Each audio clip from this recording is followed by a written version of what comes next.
ಆ ಮರದ ಹಣ್ಣು ತಿನ್ನುವುದಕ್ಕೆ ಉತ್ತಮವಾಗಿಯೂ ನೋಡುವುದಕ್ಕೆ ರಮ್ಯವಾಗಿಯೂ ಜ್ಞಾನೋದಯಕ್ಕೆ ಅಪೇಕ್ಷಿಸತಕ್ಕದಾಗಿಯೂ ಇದೆ ಎಂದು ತಿಳಿದು ಅದನ್ನು ತೆಗೆದುಕೊಂಡು ತಿಂದಳು. ಸಂಗಡ ಇದ್ದ ಗಂಡನಿಗೂ ಕೊಡಲು ಅವನು ತಿಂದನು. ಕೂಡಲೇ ಅವರಿಬ್ಬರ ಕಣ್ಣುಗಳು ತೆರೆದವು.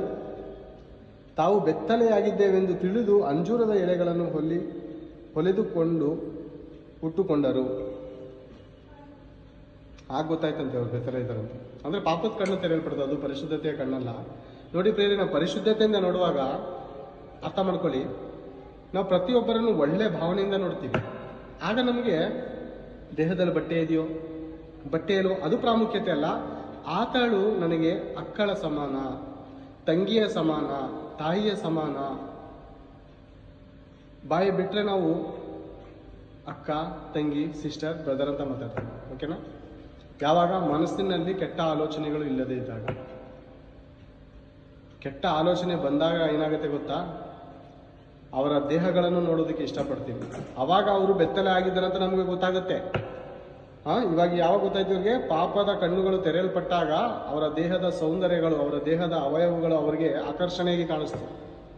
ಅದೇ ನೋಡಿ ಪ್ರಿಯರೇ, ಅವರು ಬೆತ್ತಲೆ ಆಗಿದ್ರು ಅಂತ ಮುಂಚೆ ಗೊತ್ತಿರಲಿಲ್ಲ. ಪರಿಶುದ್ಧತೆಯ ಭಾವನೆಯಲ್ಲಿದ್ರು. ಹಣ್ಣು ತಿಂದಾಗ ಅವರ ದೇಹದಲ್ಲಿ ವ್ಯತ್ಯಾಸಗಳು ಕಾಣ್ತು, ಅವ್ರ ಕಣ್ಣಿನ ನೋಟದಲ್ಲಿ ವ್ಯತ್ಯಾಸಗಳು ಕಾಣ್ತಾ ಇದೆ. ತರುವಾಯ ಯೆಹೋವ ದೇವರು ಸಂಜೆಯ ತಂಗಾಳಿಯಲ್ಲಿ ತೋಟದೊಳಗೆ ಸಂಚರಿಸುತ್ತಿರುವಾಗ ಆ ಸ್ತ್ರೀ ಪುರುಷರು ಆತನ ಸಪ್ಪಳವನ್ನು ಕೇಳಿ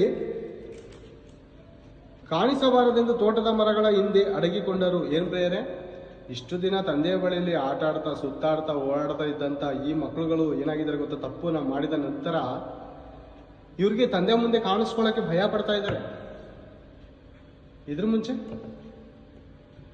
ಮುಂಚೆ ಧೈರ್ಯ ಆಯ್ತಾ?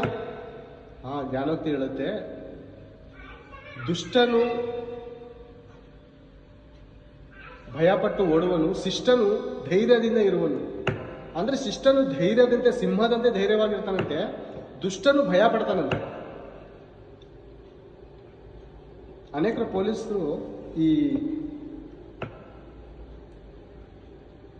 ಕಳ್ಳರನ್ನ ಅಥವಾ ಕೊಲೆಗಾರನ ಮುಂತಾದವ್ರನ್ನ, ರೇಪಿಸ್ಟ್ಗಳನ್ನ ಹಿಡಿಬೇಕಾದ್ರೆ ಮುಖ್ಯವಾದಂಥ ಪಾರ್ಟಿ ಸಿಗದಿದ್ದಾಗ ಯಾರು ಕರ್ಕೋಗ್ತಾರೆ ಗೊತ್ತಾ? ಜೊತೆಲಿ ಓಡಾಡ್ತಾ ಸ್ನೇಹಿತರನ್ನ ಕರ್ಕೋಗಿ ರಿಮೈಂಡ್ ಮಾಡ್ತಾರೆ.